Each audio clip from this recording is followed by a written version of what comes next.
네, 어제 하루 코로나19 신규 확진자 2,100명을 넘어서면서 8일 만에 2,000명대를 다시 기록을 했습니다. 고강도 거리두기에도 4차 대유행의 확산세가 계속되자 병상 부족 우려도 점점 커지고 있습니다. 한편 백신 1차 접종률이 46%를 넘은 가운데 3040 연령층이 아스트라제네카 잔여 백신 접종에 대거 몰렸는데요. 관련 내용 김정기 고려대 약학대학 교수 김민아 시사평론가와 함께 짚어보도록 하겠습니다. 네, 어서 오십시오. 안녕하십니까. 예. 1,000명대는 올해 한 달이 훨씬 넘었고요. 2,000명대, 그러니까 지난주에도 계속 1,000명대 후반대를 계속 보였잖아요. 네네. 다시 2,000명대를 기록했는데 이 추세는 뭐 당분간은 계속 가겠네요.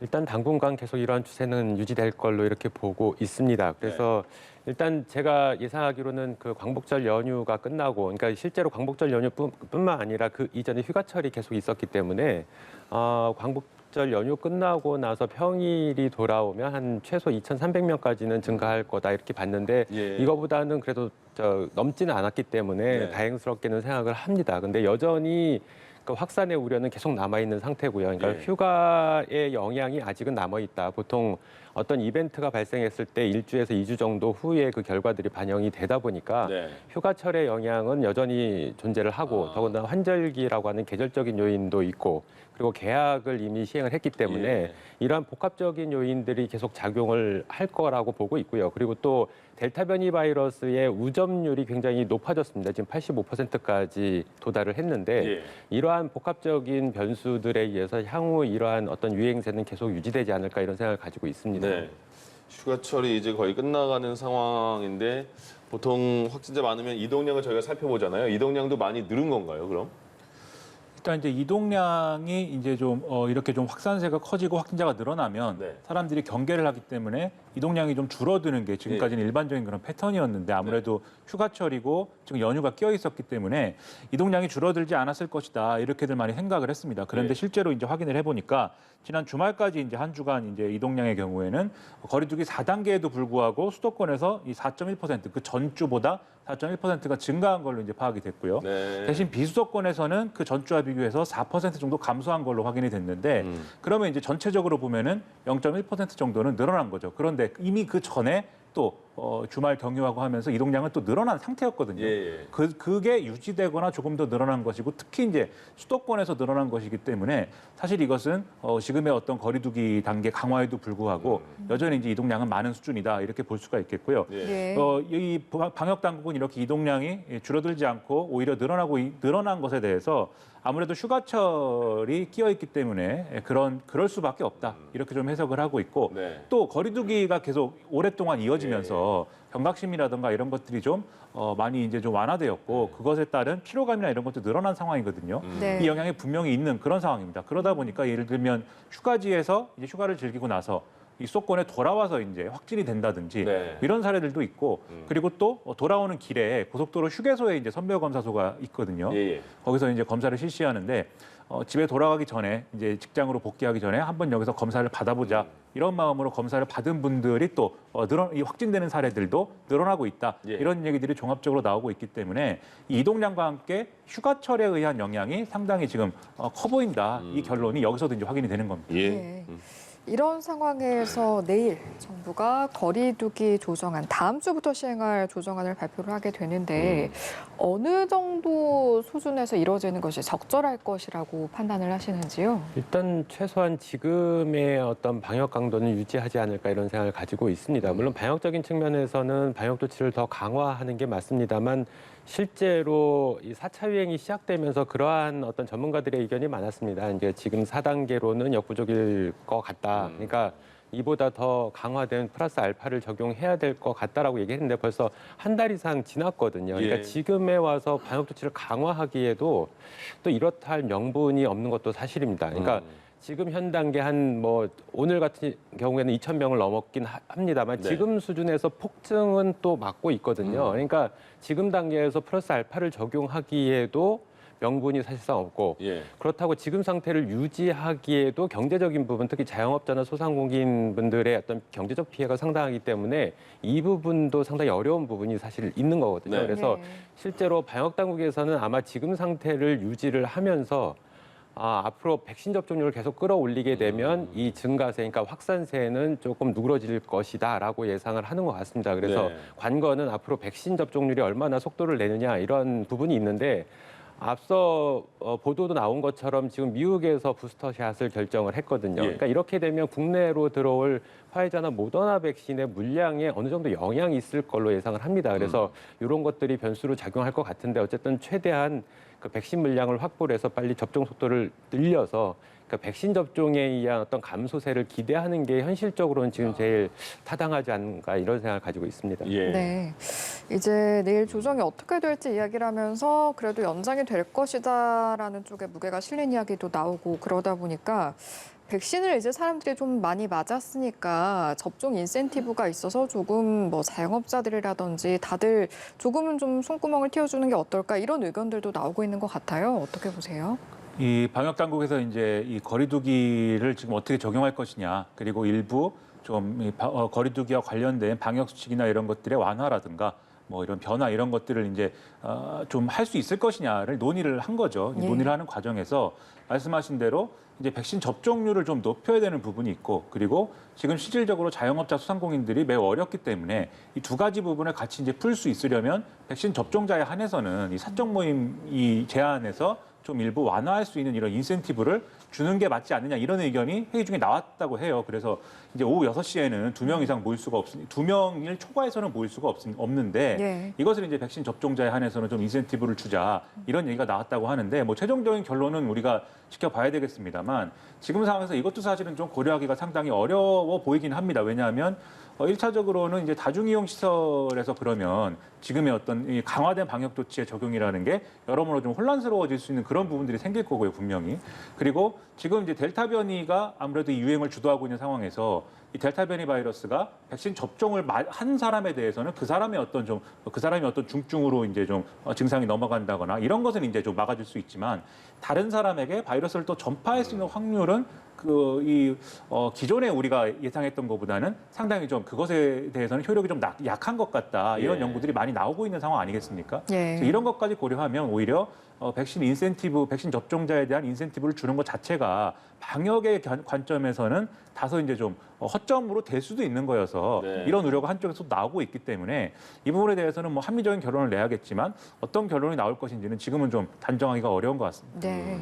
그리고 정부가 5차 재난지원금을 국민들에게 지급을 하게 될 텐데 재난지원금을 지급하는 시기가 될 때마다 이제 한 번씩 이야기가 나오는 것이 이렇게 되면 소비가 늘고 그럼 사람들이 좀 많이 돌아다니게 되고 그러면 방역에 악영향을 줄 수 있지 않을까 이런 의견이 한 번씩 나오거든요. 어떤 의견을 가지고 계세요?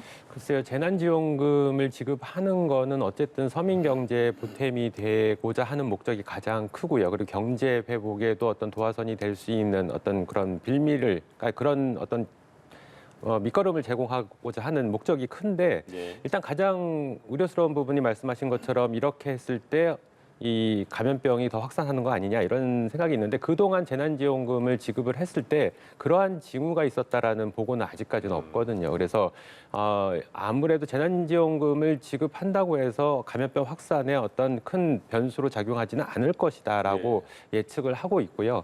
일단 뭐 여러 가지 논란에서 재난지원금 자체의 목적이라든가 용도라든가 뭐 범위라든가 이러한 부분들은 다 차치하고 일단 감염병 관련해서는 큰 확산의 우려는 굉장히 적다. 뭐 완전히 없다라고는 할 수는 없지만 예. 굉장히 적다 이렇게는 평가를 하고 있습니다. 네. 예. 서울경찰청이 이렇게 밝혔어요. 뭐라고 했냐면 오늘과 내일 유흥시설 불법 영업 일제일 단속하겠습니다. 이렇게 했어요. 그러면 뭐 불법 영업하는 사람들 조심하겠죠. 이렇게 공개적으로 하는 이유는 뭐예요? 이렇게 우리 하겠다 내일 모레 이렇게. 이게 이제 그동안 뭐 단속을 안 하고 있다가 이번에 이제 새롭게 시작을 한다. 네. 뭐 이런 차원에서 이제 얘기를 하는 거면 예. 아마 그런 생각을 가지실 수도 있어요. 아니 뭐 단속 계획을 미리 알려줘서 뭐 도망갈 사람 다 도망가라는 것이냐 이렇게 네. 생각하실 수도 있는데 그렇지는 않습니다. 지금까지 단속을 계속 해왔고 예. 엊그제도 이제 뉴스에 보도가 됐습니다만 단속을 하니까 이제 비밀리에 좀 불법적으로 영업을 하던 분들이 도망을 가고 예. 지붕으로 올라가고 뭐 이러지 않습니까? 네. 이런 사례가 보도가 되고 있는 것들로도 봐서도 계속해서 단속은 이루어지고 있는 건데 단속이 이루어지고 있음에도 불구하고 계속해서 그런 불법 영업들이 지속되고 있는 이게 이제 문제인 거죠. 그러다 보니까 지금 이제 단속을 하겠다라고 공개적으로 얘기를 하는 것은 단속을 할 테니까 도망가라는 게 아니라 이런 불법 영업을 그만해라 이렇게 경고를 하는 것이죠. 그래서 단속을 하겠다라고 얘기를 한 이 상황만이라도 좀 그런 것들을 최소화할 수 있는 그런 방법. 그래서 자발적으로 뭔가 방역칙 준수를 이제 좀 이루어줄 것을 권고하는 이런 차원의 이제 그런 일정인 것인데요. 이게 상당히 많은 인력을 동원을 해서 단속을 할 것인데 이렇게 경고를 했음에도 불구하고 분명히 이제 불법 영업이나 이런 것들은 이루어질 것입니다. 왜냐하면 지금까지도 그래 왔기 때문에. 그래서 상당히 이제 여러 가지 사례들이 많이 보도가 될 것으로 보이는데 이렇게 불법 영업을 또 하는 것 자체에 대해서 우리가 상당히 이것은 바람직하지 않은 것이죠. 당연히 방역상에도 여러 가지 문제를 불러일으키는 것이기도 하지만 이러한 불법 영업 행태 자체가 또 우리 사회에 끼치는 악영향이라는 게 있는 거거든요. 그렇기 때문에 이런 것들은 부적절하기 때문에 불법 영업을 하지 말아야 되겠는데 다만 이분들이 불법 영업을 계속 하게 되는 그러한 유인이랄까 그런 것들은 결국은 경제적인 어려움이라는 측면이 또 분명히 있어요. 그래서 이런 이 지금까지 논의해왔던 이 소상공인 자영업자들의 어떤 손실보상이라든가 이런 문제에 있어서 가장 많은 보상을 받게 되는 사람들이 어떻게 보면은 이 유흥업소를 운영하는 분들일 수 있다. 이런 얘기도 사실 있는 거거든요. 근데 그게 이제 국민 정서와 상충하는 부분도 있고 여러 가지 부분들이 있겠지만 이런 대목이 어쩔 수 없다라는 걸 좀 우리 사회가 좀 일단은 인정을 하고 그다음에 좀 강력한 어떤 단속이나 이런 것들을 병행하는 게 어떤 사회 공동체적으로는 의견을 모아가는 좋은 방법이 아닐까 이렇게 생각을 합니다. 설문조사했더니요. 지금 의료진들 굉장히 많이 2년 가까운 시간 동안 국민들을 위해서 굉장히 많이 헌신을 하고 있죠. 힘든 상황인데 보건소 직원 대다수가 굉장히 힘들어하고 있다는 조사 결과가 있네요. 이 방역당국이 17개 보건소 직원 1,765명을 대상으로 해서 정신건강 조사를 진행을 했는데 이 응답자 중에 이제 33%가 우울 위험군으로 분류가 됐습니다. 이게 일반인들하고 비교를 하면 거의 2배 이상 지금 높은 수치이기 때문에 이 보건소에 있는 의료 인력들이 상당히 지금 정신 건강이 악화돼 있다. 그것은 코로나19 영향이다. 이렇게 볼 수 있는 상황이고요. 보건소 인력뿐만이 아니라 보건소 인력이라고 한다면 보건소 공무원들의 경우에 지금 휴직이라든가 또 사직이라든가 이런 이런 선택을 하는 경우도 이제 그 이전에 비해서 코로나19 상황 이전에 비해서 확실히 2배 이상 이제 올라간 부분도 있고 이런 부분들도 심각하다 이런 진단이 나오고 있는데 이 보건소뿐만이 아니라 의료 인력 전반적으로 지금 이 의료 부담이 상당히 이 업무 부담이 상당히 커진 상황이고 그러다 보니까 여러모로 이제 대책이 필요한 이런 상황입니다. 그래서 이제 당국에서는 보건소의 경우에는 좀 인력 지원을 늘리고 그리고 하루 1만 원 정도의 수당을 추가 지급을 한다든지 이런 재정 지원을 늘리고 그다음에 지금 심리적으로 어려운 부분이 있으니까 심리 상담이나 이런 프로그램들을 좀 확충을 해서 이런 어려움들은 좀 극복을 할 수 있게 하겠다 이렇게 얘기를 하고 있는데 다소 이렇게 그 부분에 대해서 굳이 평가를 하자면 이런 부분들은 우리가 느낄 때는 지금 언발의 오줌 누기 수준의 그런 대응이 아니냐 이런 느낌도 있거든요. 근본적으로는 공공의료를 좀 확충을 하고 우리가 이제 감염병이 일반화되는 팬데믹 상황에 맞는 어떤 의료 체계로의 강화 이런 것들을 좀 가져가야 될 필요가 있는데 지금 코로나19에 대한 어떤 의료 대응이라는 것은 사실 이 팬데믹이 좀 이례적이고 임시적이다라는 그런 패러다임 하에서만 진행되고 있는 게 아니냐 이런 생각이 지금 드는 게 또 사실이죠. 그래서 정부의 논의라든가 정치권의 논의라든가 이 앞으로 좀 구조적인 변화, 구조적으로 어떻게 이 좀 코로나19라든지 새로운 전염병, 새로운 감염병들에 대응할 수 있는 체계를 어떻게 만들 것이냐에 대해서 방점을 좀 강하게 찍고 논의가 필요한 상황이다라는 생각이 듭니다. 정말 필요한 부분을 지적해 주신 것 같은데 어제 보건의료인 노조가 기자회견을 열었습니다. 근데 현장에서는 지금 1년 훨씬 전부터 코로나 확산되면서부터 의료진 좀 확충해 주세요. 보건 인력 좀 확충해 주세요. 예산도 많이 부족합니다. 이런 말이 많았었는데 대책이 이렇게 마땅한 대책이 나오지 않았나 보죠. 그래서 기자회견까지 연 것 같은데 지금 가장 필요한 부분은 뭘까요? 일단 가장 필요한 부분은 인력이죠. 그러니까 시설도 마찬가지입니다. 그러니까 시설 인프라도 부족한 상황은 맞고 그래서 실제로 이런 감염병 3차 유행 때도 많은 전문가들이 제기를 했고 저도 그런 말씀을 드린 적이 있는데 감염병 전담병원을 만들어야 된다. 그러니까 종합병원 수준의 감염병 전담병원을 만들어서 실제로 지금 팬데믹과 같은 이런 상황에서는 감염병 전담, 그러니까 환자들을 치료하는 목적으로 사용하고 일반적인 상황에서는 다른 목적의 그러니까 일반적인 감염병의 치료를 위해서 사용을 하면 되거든요. 그래서 이러한 부분이 그러니까 기본적으로 시설 인프라가 필요하고 거기에 들어가는 뭐 장비라든가 이런 부분도 상당히 필요하거든요. 그러니까 예. 이것도 확충해야 되고 무엇보다 지금 그 보건 인력이 부족하기 때문에 이러한 부분에 대한 확충도 필요하다라는 의견이 계속 나왔는데 예.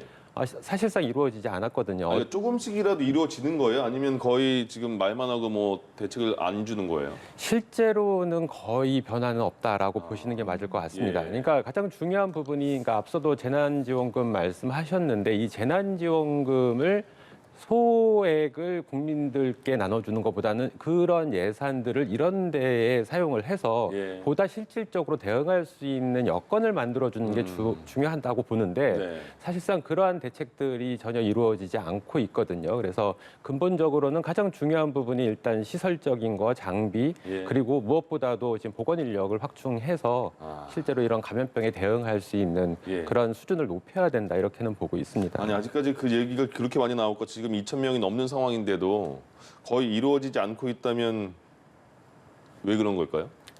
글쎄요, 이게 그러니까 결정권자들이 필요성을 못 느끼는 건지 아니면 여러 가지 다른 부대 요인이 있는지까지는 정확히 파악하기는 좀 어렵습니다. 근데 예. 일단은 지금 상황에서는 여러 가지 현안들을 해결하는데 너무 일이 많다 보니까 그것까지 먼 미래까지는 보지 못하는 게 아닌가 이런 생각을 가지고 있거든요. 근데 예. 사실상 먼 미래가 아니라 지금 당장 이 코로나19 상황도 계속 장기화되고 있기 때문에 네. 사실상 지난 12월에 이러한 움직임이 있었고 바로 대처를 했으면 네. 아마 지금쯤이면 감염병 전담병원, 종합병원 수준의 감염병 전담병원이 만들어졌을 거다라고 보고 있거든요. 그래서 이러한 부분들이 조금 근본적인 대책을 마련하는 게 부족한 부분이 있어서 아쉬운 점이 있습니다. 예. 네. 그리고 조희연 서울시 교육감이 거리두기 4단계에서도 전면 등교를 확대하겠다 이렇게 밝혔는데 아마 곧 11시에 좀 자세한 내용의 발표가 될 것으로 보입니다. 일단 학부모들의 반응은 어떻습니까? 일단 조희연 교육감이 어제 이제 좀 현장을 방문해서 이제 발언한 것은 지금 이제 4단계라고 하면은 지금 밀집도를 3분의 2로 관리를 해서 이제 등교를 수업을 해야 되는데 예. 이것을 오전 오후반으로 나눈다든지 총량은 이제 밀집도 3분의 1을 유지를 하지만 이렇게 나눠서 번갈아 가면서 이제 학교에 오도록 한다든지 하는 방법으로 사실상의 전면 등교를 가능하게 할 수 있다. 그래서 이런 방법을 동원하더라도 전면 등교를 늘려야 된다. 이제 이런 이제 얘기를 한 거죠. 그래서 예. 실제로 디테일하게 어떤 얘기가 나올지는 좀 봐야 되겠는데 말씀하신 학부모들 입장에서는 사실 아이들을 학교에 보내야 된다라는 의견들이 사실은 많이 있습니다. 그래서 지금까지 너무 이제 아이들이 좀 학교에 가서 뭐 학습 결손이나 이런 것들이 또 현실화돼 있는 부분들이 있고 이 학습이 결손되는 것뿐만 아니라 학교에서 배우는 게 네. 어떤 우리 사회성을 기른다든지 맞아요. 우리 사회에 적응할 수 있는 이런 인간관계라든지 예. 이런 걸 배워야 되는 거거든요. 아 그게 중요하죠. 그렇죠. 예. 그런 걸 잘 못 배우면 사실 제가 그런 걸 잘 못 배운 사례이기도 합니다. 그래서 인간관계가 잘 좋지 않은 부분이 있는데 좋으세요. 예, 이제 그런 사례를 최대한 막아야 되기 때문에 우리 사회 공동체가 공교육을 그래서 이제 포기할 수 없는 부분이 있습니다. 학부모들도 이런 것에 공감을 하기 때문에 등교를 시켰으면 좋겠다라고들 얘기하시는데 예. 다만 불안감이 없는 건 아니에요. 이렇게 등교를 해서 학교라는 데가 아무래도 아이들이 모여서 같이 밥도 먹고 생활을 해야 되는 상황이다 보니까 이런 방역시설을 좀 더 완벽하게 관리할 수 있는 그런 환경이 갖춰졌으면 좋겠다. 이런 얘기를 같이 하고 있는 그런 상황이고요. 예. 그다음에 이제 교원단체, 예를 들면 교총이나 이런 부분들에 대해서 이런 단체들도 이 좀 전면 등교를 확대하고 이럴 필요성에 대해서는 교육적인 측면에서는 공감을 합니다. 그런데 다만 이제 일선 학교에서 이렇게 되면은 뭐 오전 오후반을 나눠서 등교를 시켜야 되고 그리고 이런 것들을 결국은 교사들이 이제 실무적으로 감당해야 되는 데다가 방역에 관련된 관리도 교사들이 해야 되거든요. 네. 그럼 이게 현실적으로 가능한 거냐? 이런 데 지금 의문을 제기하고 있고 그래서 전면 등교를 꼭 좀 고집하기보다는 학교의 상황에 맞춰서 자율적으로 판단할 수 있게 하면 어떠냐? 이런 이제 의견 제시도 하고 있어서 좀 이런 것까지 좀 듣고 좀 합리적인 대안을 좀 모색해 볼 필요는 있어 보입니다. 예. 연결지어서 접종 이야기도 안 할 수가 없는데 지금 예. 우리나라는 고3 수험생들까지만 접종을 하고 있는데 해외를 보면 어린이, 청소년들 좀 많이 접종을 하는 경우들도 있어서요. 우리나라도 이 대상이 좀 확대될 가능성은 없을까요? 일단 우리나라도 그 학생들에 대해서 그러니까 화이자나 모더나가 12세 이상 접종 가능하도록 되어 있거든요. 네. 우리나라도 확대를 하는 게 바람직하다라고는 봅니다. 그러니까 일부 전문가들은 학생들에 대한 안전성이 완전히 확보가 안 됐기 때문에 투여하는 거에 반대하는 입장도 있습니다만 어찌됐든 임상시험 단계에서 화이자나 모더나가 승인을 받았고 그리고 실제로 해외에서 접종을 하고 있기 때문에 우리나라도 학생들에 대해서 접종을 하는 게 더 맞지 않을까 이런 생각을 가지고 있습니다. 특히 앞서도 말씀하신 것처럼 등교 수업 관련해서 계속 얘기가 나오고 있기 때문에 일단 최소한의 학생들을 보호할 수 있는 수단이 백신 접종인 건 맞습니다. 그렇기 때문에 접종을 해야 되는데 아직까지는 우리나라에서는 이제 약간 후순위로 밀려 있는 거는 맞습니다. 그러니까 지금 18세 이상까지 접종이 이루어진 다음에 고려를 할 걸로 보는데 어찌됐든 하루빨리 학생들에 대해서 백신 접종이 이루어져야지만 앞서 말씀하신 등교 수업을 확대하든 여러 가지 방안들이 추진될 수가 있거든요. 그래서 이 부분은 반드시 필요한 부분이다라고 보고 있습니다. 네, 알겠습니다. 접종 현황을 보면요. 1차 백신 접종률이 지금 46%를 넘었고 2차까지 마친 경우에는 20%를 넘긴 상황입니다. 40대 이하 백신 예약이 지금 한창 진행 중인데 예약률이 상대적으로는 그렇게 좀 높은 편은 아닌 것 같아요. 보니까 오늘부터 10부제 놓친 분들 예약 다시 가능하다고요? 그렇습니다. 이게 뭐 백신 물량이 충분히 공급되기만 하면 우리가 이제 이 백신 접종을 하는 능력에 있어서는 사실 그렇게 부족하지 않은데 뭐 하루에 100만 명씩도 맞아요. 우리가 소화할 수 있는 그런 상황인데 아무래도 수급 불안이 있다 보니까는 사실 이제 접종률이 많이 올라오지 않고 있는 상황인데요. 그러다 보니까 백신에 대한 여러 가지 이제 불안감도 있고 해서 상당히 백신 예약에 대해서 이제 좀 예약이 이제 일시적으로 몰리기도 하고 그러다 보니까 지금 10부제를 도입을 해서 예약을 하고 있죠. 그런데 여러 가지 사정상 이걸 또 놓친 분들이 좀 있으니까 이 부분을 걱정하시는 분들이 많을 것 같은데 크게 걱정하지 않으셔도 됩니다. 왜냐하면 이 10부제 상황에서 백신을 예약하지 않은 분들도 오늘부터 이틀간 이제 추가 예약을 할 수 있는 그런 길이 있는데 이 연령대를 좀 나눠놨습니다. 이걸 아셔야 되는 게 36살에서 49살까지는 오늘 오후 8시부터 내일 오후 6시까지 이제 예약을 진행을 하게 되고 그다음에 내일 오후 8시부터는 18세에서 35세까지 연령대에 대해서 예약을 받게 되고요. 그다음에 21일부터는 18세에서 49세 전 연령층에 대해서 또 예약이 새롭게 진행이 됩니다. 그래서 이것도 놓치면은 이제 이 부분에서 예약을 하시면 되고 그 이후에 22일부터 다음 달 18일까지는 전 연령층에 대해서 또 예약을 할 수 있게 되고 그리고 이 기간 동안에는 본인이 예약한 거에 대한 변경이나 이런 것들도 가능하거든요. 그렇기 때문에 예약을 하는 거와 관련돼서는 크게 이제 걱정을 안 하셔도 되고 예약은 뭐 익히 아시겠지만 스마트폰에 이제 그 질병청 관련 앱을 통해서 하시거나 지금 인터넷 예약 사이트가 있습니다. 거기 접속해서 할 수 있고 그다음에 질병청이나 각 지자체가 운영하는 콜센터를 통해서도 할 수가 있기 때문에 백신 예약을 꼭 하셔가지고 꼭 접종을 받으시길 바랍니다. 네. 알겠습니다. 이 내용 참고를 좀 하셔서 예약을 하시면 좋을 것 같습니다. 오늘 내용 여기서 마무리 짓도록 하죠. 지금까지 김정기 고려대 약학대학 교수 김민아 시사평론가와 이 시간 함께했습니다. 고맙습니다. 고맙습니다. 감사합니다.